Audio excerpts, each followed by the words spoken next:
Good evening, everyone, and welcome back to BC WrestlePod.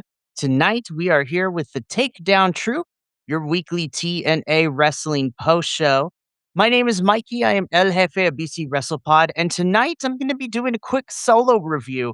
Not only am I going to be covering the Thursday, August 20th edition of TNA Wrestling, but because this is our go home edition, I will also be making I'll be making my predictions for TNA Lockdown, which is happening this Sunday. So, unfortunately, my co host, Radio Free Will, is out doing some other things at the Mummy. So let's just get into this, shall we? You already know where you can see us go live at BC WrestlePod as our socials.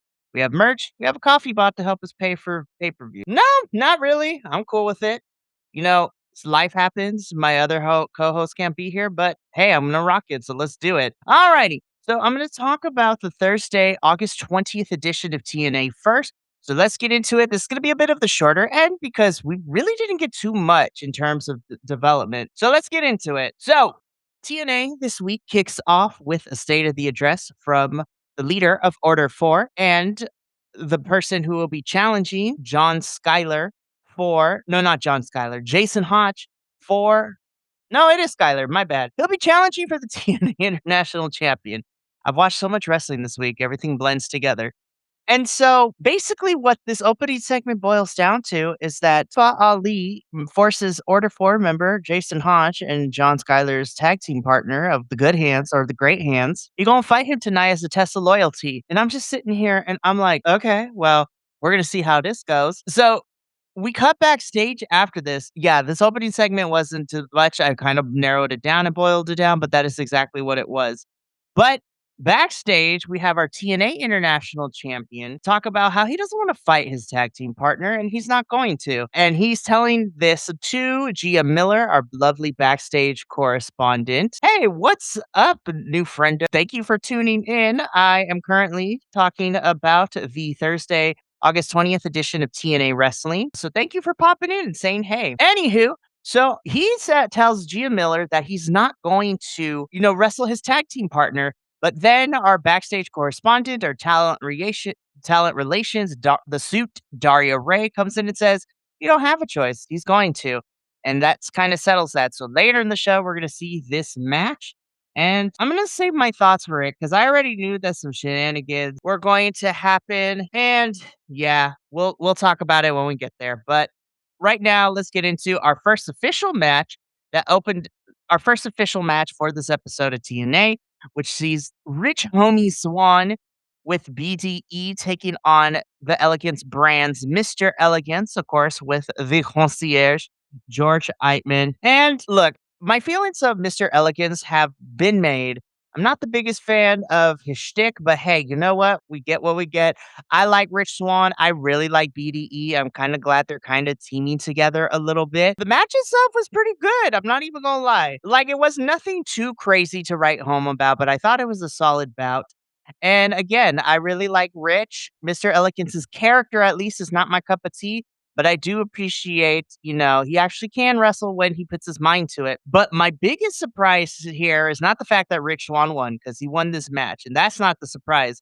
The surprise fact is that Rich Swann is the person to give Mr. Elegance his first loss in TNA since being part of the company, which I had to rack my brain a little bit and be like, that's right. Mr. Elegance has never truly lost a match in TNA since joining the company, and Rich Swann is the first one to give him his actual first loss here in TNA. So it was bizarre. I was like, no way. And then I was like, no, actually, that kind of tracks. But Swann beats Mr. Elegance in a pretty decent bout. After the match, though, we had Vincent and Dutch of The Righteous come out and kind of just watch on as they are watching BDE and Rich Swann celebrating in the ring. So we're going to talk about this more when I give my predictions for Lockdown. But we're getting a match between The Righteous and BDE and Rich Swann, and I'm gonna put a pin in it and get into more details as to why I thought it was that we didn't get more development for this story going into the pay-per-view. But we're going to talk about it during predictions, because right now we have to talk about our second match of the evening, which was our final semifinal match of the Knockouts Television Championship tournament. The winner is gonna go on to face M by Elegance in the finals. And so in this semifinal, we have, of course, representing the Elegance brand, Heather by Elegance. And she is taking on the newcomer of TNA who's been in here for a couple of months now, Miss Jada Stone. This was actually a really fun bout. I really enjoyed this tournament and I really enjoyed this match. Now, Heather by takes a little bit of the offense to begin with, and she's in control for a little bit. But then Jada Stone comes out swinging with a fiery baby face energy. It's a really decent back and forth, and Jada Stone gets the win. So we are going to get the finals next week to crown our inaugural Knockouts television champion, and it is going to be Jada Stone versus M by Elegance. So that is going to happen next Thursday on TNA. So it's going to be interesting to see how that all goes down and how it all plays out. But I'm excited. I kinda wanna see the it's weird because I was kind of rooting for Heather this whole entire tournament, and I would have loved to see an all Elegance brand finals with Heather by Elegance winning to become the Knockouts television champion. But because it's M by Elegance and Jada Stone, well, I really do like M by Elegance. I think she's really good. I'm kind of rooting for Jada here. I think having a baby face to be the inaugural Knockouts television champion, where basically you defend this on TNA television in a 10 or 15-minute match. I think is really good for someone like Jada who's still getting her feet wet here in TNA, and it could be really fun. So I'm gonna root for Jada on this one. Oh well, looks like my camera is being a little turd today, so let's see if we can fix that. All right, there we are. Hi guys, I'm back. Alrighty, but like I said, Jada Stone picks up the victory over Heather by Elegance. It is going to be Jada Stone and M by Elegance next week on Thursday to crown our inaugural Knockouts television champion. After this match, though, we get the Zoom call of the century, but not really. So, because of their brawl from last week's episode, in order to keep these two separate so we don't have another brawl on our hands, TNA Knockouts champion Zaya Brookside and her lockdown challenger Elena Black have a final face to face over a Zoom call. You know, Elena Black cracking some jokes at Zaya's expense. Zaya saying that Elena is just jealous and she will never reach this title. Elena saying, yeah, I cracked some jokes at your expense, but I am dead serious about getting that title. And me and you inside this cage at lockdown, no escape, no nonsense. Only one of us is leaving, and it's going to be me. And Zaya says that you best become correct. And Zaya tells Elena that she's going to walk out and retain her championship and prove that Elena is nothing more than all talk. I honestly don't know who's going to end up winning this match, but I'm going to say more about it in my predictions. It's really interesting that we have a whole entire Zoom call, which is funny. But yeah, this wasn't the worst thing.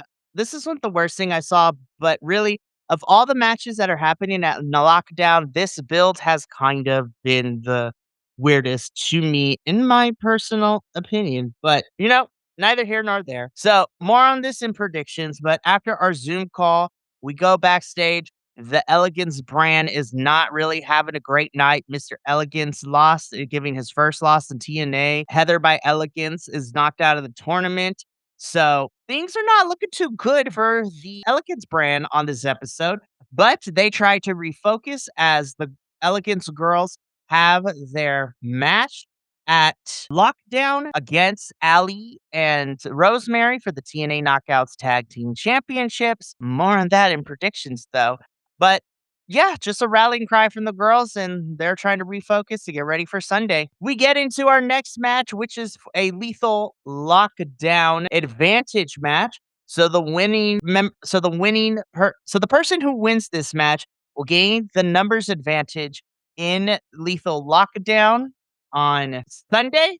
So that means that they will get the first member in. So lethal lockdown starts as a one-on-one. And then the winning team here would get their second member in, so then we would stagger in. So we have Fabian Eichner taking on Brian Myers. Again, we have seen iteration of this a lot. So Really solid match, though. I really did like it. This was a quick bout. Brian Myers would pick up the victory here, so the system have the advantage going into lethal lockdown on Sunday. So that means that when we get person number 3 entering the cage, they will end up having a 2-on-1 advantage going in. So more on that a little bit later. Jason Hodge versus John Schuyler gets like maybe a couple of minutes before Mustafa Ali comes in and just decimates and causes a DQ. Which I already knew shenanigans were going to happen. Hi, Erica. It's been a hot minute. Thank you for stopping by really quickly. I'm just talking about the Thursday, August 20th edition of TNA Wrestling. This is a go home show. So, this is the last show before the pay per view this weekend. So, I'm just going over the episode and then I'm going to be making my predictions for the lockdown pay per view. But like I said, Jason Hodge and John Schuyler, this match doesn't get too far because Mustafa Ali comes in to cause a DQ, destroys our TNA International Champion, and holds the championship above before leaving. So I'm pretty sure that this is a safe bet that our champion is going to retain, but TNA has done crazier things in the past, so we'll talk about more of that when we get to predictions here in a couple minutes. But right now, we got to talk about this. This has been the weirdest storyline going on right now in TNA currently because the fact of the matter is that TNA has been hemorrhaging talent since the beginning of this year and technically since the end of last year, too. So, the fact that because all this talent is requesting and being granted their releases from their contracts from TNA to go wrestle other places, the fact that Harley Hudson is being given this story where if she loses this match, she's done. She's fired from TNA. She's gone from the company. When we have so many talents that have already left. It is insane to me that you want to put this as a storyline when we've lost a good chunk of our women's our knockouts roster over this year. But whatever. I'm really happy though that Harley won. I really think that she's one of the few bright spots left in the knockouts division that's new and that's fresh. The fact that she is our gut check winner, so that means she was guaranteed a contract. And so now she's finally able to get more TV time, which is great. She beats Alicia Edwards. I really hope they give Harley a push. I want to see her more on TV. Let her feud for the Knockouts Television Championship against whoever wins next Thursday. But the system, more so Alicia Edwards and Brian Myers, beat up on Harley after she wins the match. Jada Stone runs in for the save, and the two reconcile. Honestly, I think Jada should win the belt next week, and then her and Harley can feud. And I think that would be a fun feud for both of them. But nothing to write home about in this particular match. Harley wins. She gets to keep her job. And we'll see where goes for her now that she is quote unquote still in TNA. And I put that in air quotes because this whole entire story for her has been done. Alrighty, main event time. Y'all already know how this mostly goes when we get into these pay per views. We get a bunch of people that are involved in matches at the pay per view and we put them in a multi person tag team match. So in this case, we have 3 of our matches all represented here. On the face team, what's up, the El Juggalo? Thank you for being here. Bloody Mania 19. I'm not too familiar and I don't really watch if that you're referring to JCW. I don't really keep up with JCW like that. But hey, I know people like it and I'm not going to knock on somebody's fun. So that should be fun. Oh, really quickly. So from what I know, EC3 is going to be in the main event. Okay, cool. I'm not the biggest fan of EC3, but you know what? I don't hate him either. So I'm like, but hey, you know what? As long as he's getting work, I'm cool with that. And then to bring back Erica's point from the Hardy Boys to the Hardy retirement. Okay. So back to this match, right? We have on the babyface side of things, we have Elijah, Moose, and our TNA World Champions, the Hardy Boys, Matt and Jeff Hardy, taking on the heel team of AJ Francis, Frank Kazarian, and Nick and Ryan Nemeth. So yeah, this is going to be interesting for sure. Cool. That should be fun. Nice. Anyway, continuing with this match. This match was the longest on the card, but doesn't surprise me given who's on here. This was fine. I know that when it comes for these multi-person tags, it follows the same formula in TNA, which I don't mind, honestly. It's like everybody gets, we start off slow. Baby faces get the advantage. Heels then take the advantage. And then towards the end, everyone spams a finishing move, so everyone gets their stuff in until we get to the final stretch. The babyface team of the Hardys, Elijah and Moose, end up picking up the victory here. Then, before the show goes off the air, we have Cedric Alexander, our current X Division champion, knocked out backstage. So over the last couple of weeks, we've had people being attacked backstage.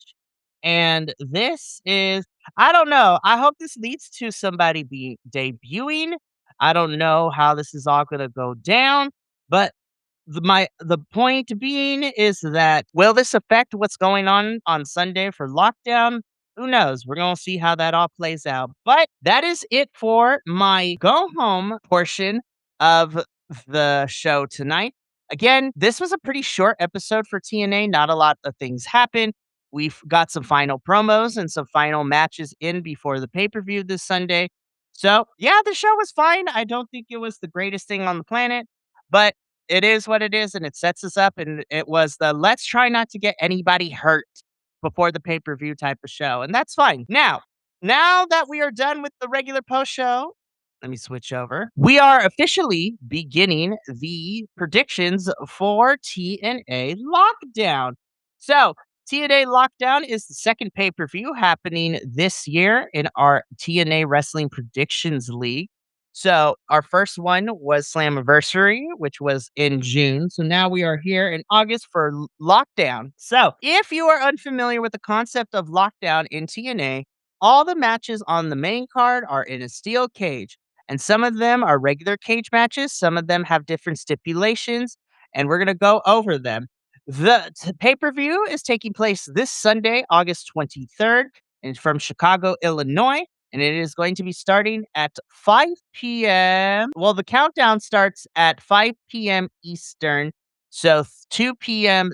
Pacific, with a 3 p.m. start time, which is very interesting. So I'm going to go through the matches that are on the countdown and the main card, and we're going to make some predictions. So here we go. We're going to start with the countdown, and the first match I'm going to discuss is the Righteous, so Vincent and Dutch, taking on BDE and Rich Homie Swan. I honestly think it was such a disservice to everybody in here that we didn't get a proper on-screen build.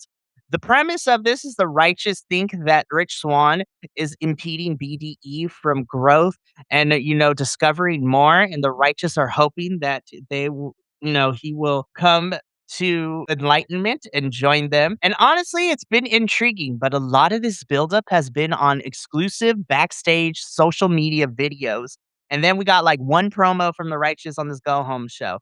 And honestly, I think it could have been interesting, but when you got everything else going on, this got the back burner. As much as I would like to see BDE and Rich Swan win, I am going to go with the Righteous here. I think now that the Righteous are out of their feud with the Hardys for now, I think we need to start building them back up as a credible threat in TNA.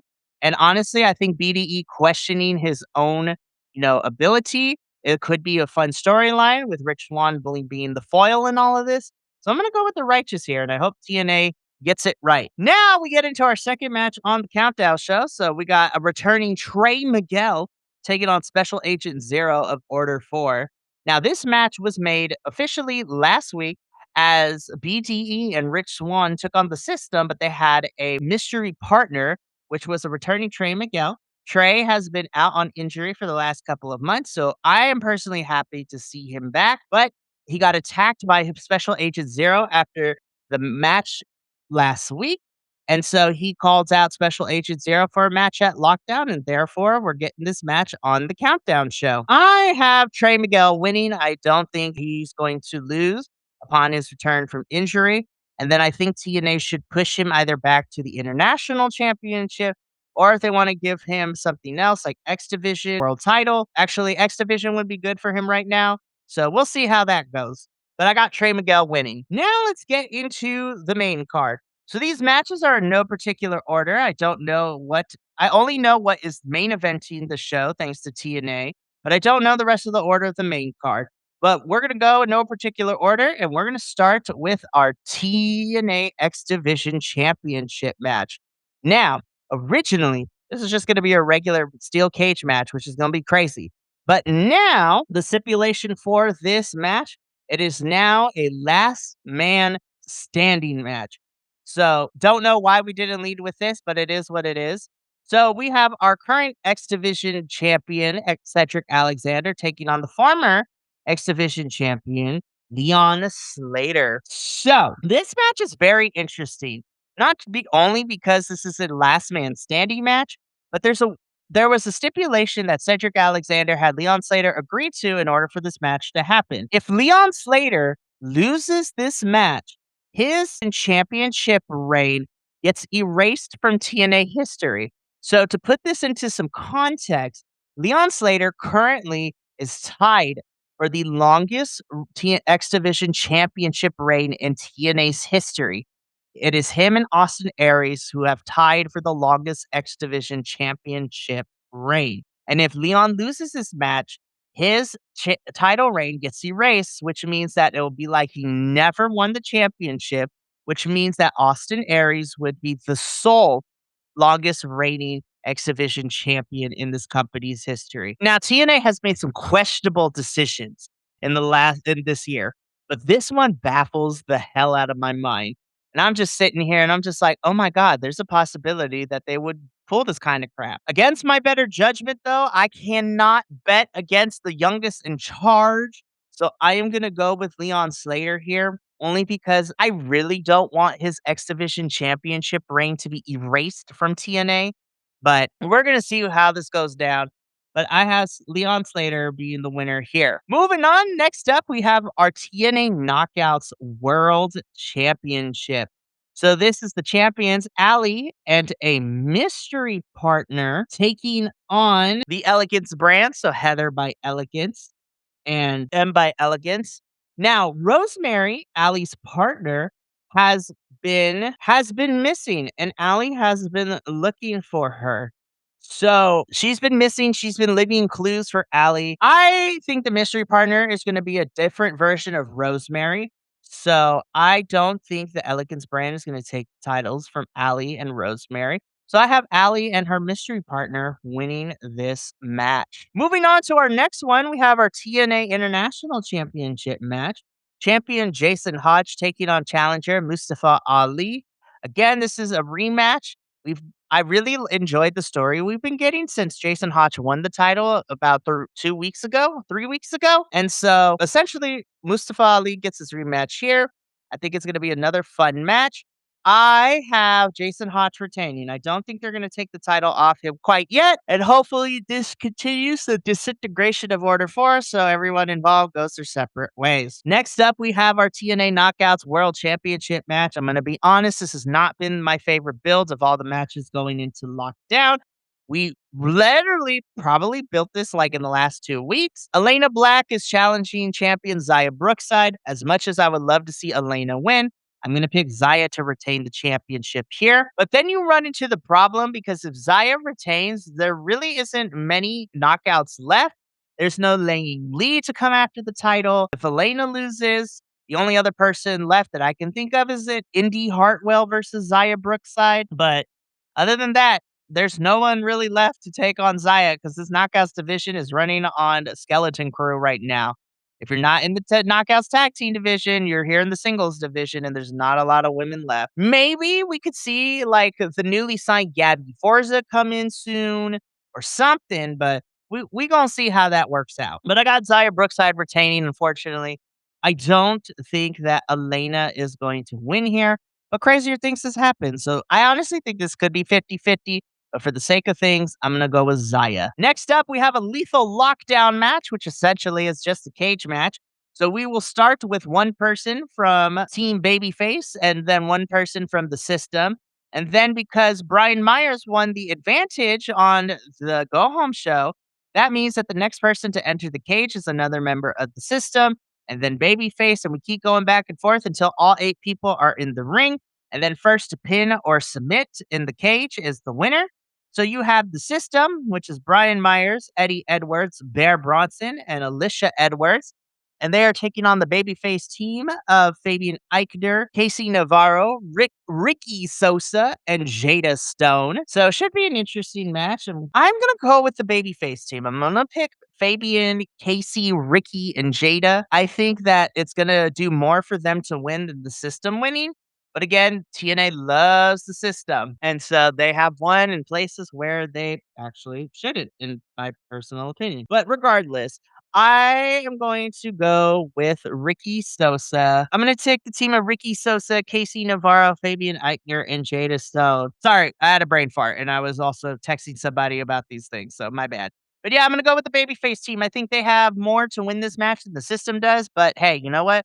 TNA loves giving the wins to the system, so we'll see what happens on Sunday. Next up, we have the final encore, which, God, I am hoping that this is the final between the two, not because it's bad, but we've they've had like 2 matches before, so I'm really hoping that this is going to be it, and they both can move on to different feuds. They're 1 and 1 apiece, so I'm gonna go with Elisha here. I think Elisha should win this match, but honestly, this has been another feud as silly as it has been of how we've been doing this feud and how it started. I actually think this is a pretty fun feud, and I am gonna go with Elijah here. I think he should win this match, and hopefully both of them can move on to different programs that continues to evolve them over the course of everything. Now we're getting down to brass tacks. Next up, we have our Escape the Cage match, which is, as it says, escape the cage means that to win this match, you have to escape the cage, and that is the only way you get to win this match. And so here we have Moose taking on Frankie. And I've not been the biggest fan of this build either. It's been a weird build. It's like, we don't have anything for you two to do, so y'all gonna fight. And I'm like, okay. So I'm gonna pick Moose here to win. I think that Moose should win here. Frankie can afford a loss, so this should be very interesting to see. And yeah, there's nothing else much to say about this. I hope we give something more substantial to Moose and Frankie for that matter, but we'll see what happens. Finally, TNA has officially confirmed that this is our main event of the show. This is going to be the Hardys defending the TNA World Tag Team Championship against the Nemeth. So, our TNA World Champion, Nick Nemeth, is teaming up with his brother to try to win the tag team titles. Why not? Without getting ripped apart by the internet, my feelings on the Hardys have already been expressed on this channel. Me and Radio Will have really been, we've let our feelings be known of how we feel about the Hardys just dominating the tag team divisions, but I don't want to talk about that here. I don't foresee them losing these tag team championships. Now, the only way I see the Nemeths winning this match and becoming tag team champions is if Leon Slater wins the match, becomes X Division champion, and then immediately after Nick Nemeth and Ryan Nemeth win, he cashes in option C, the X Division championship, to become world champion. So we're gonna see how that all goes down. But yeah, but for right now, I have the Hardys winning this match because statistically speaking, they are more successful in defending their titles than not. So I think the Hardys win here. But yeah, those are my TNA lockdown predictions. And that brings me to the end of our TNA Wrestling post show. Honestly, this was a pretty good. I think I did a good job. But that's going to be it for me here tonight, and that wraps up BC Wrestle Pod for the week. So next week we have a full lineup as we are going to be doing something pretty much every single day during the work week. So to kind of give you a little bit of a preview, Monday night, Benny and I will be here to talk about Ring of Honor's Death Before Dishonor pay-per-view. So I am looking forward to watching that a little bit later, and that should be a fun time. And we're going to talk about the pay-per-view. Do we have new champions? Or do we have developments of certain things? Tune in Monday to find out. Then Tuesday is our AEW post show. It is also the Go Home AEW post show, as Benny and I will be talking about Dynamite and Collision, and then we will also be making our predictions for AEW All In, which is happening next weekend. So I'm very excited about that. Wednesday night, you're serving up a double dose. As always, first and foremost, we have our NXT post show, as Kilt and I will be talking about NXT, and also that is the Go Home show for NXT, as we will also be making our predictions for NXT's next pay-per-view next weekend, Heat Wave. So that should be really fun. And then, of course, Papa Oso and I will be here to talk about CMLL as we inch ever so closely to the 93rd Sadio show happening in 2 weeks, I believe. So that should be a good time. Then on Thursday, I will be here to do a solo review for Stardom's 5-star GP finals. So the tournament's been happening all summer, and we're going to see who is crowned our 5-star GP winner. So that should be a lot of fun. And then finally on Friday, Radio Will and I will be here to do our TNA Lockdown post show. We're going to talk about the pay per view and our thoughts on everything. So stay tuned.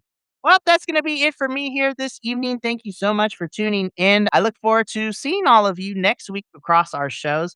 But from all of us here at BC WrestlePod to you at home, remember, take care of yourself, love one another, stay iconic, and more importantly than anything, you always deserve to finish your story. I will see you all next week for our shows. But until then, and until next time, Thank you so much for tuning in to another Vibe Tribe production. What's gonna happen next time? Well, you're gonna have to tune in to find out. But until then, remember, take care of yourself, love one another, and as always, make sure that you keep the good times rolling. Thank you for being here, and we'll see you next time.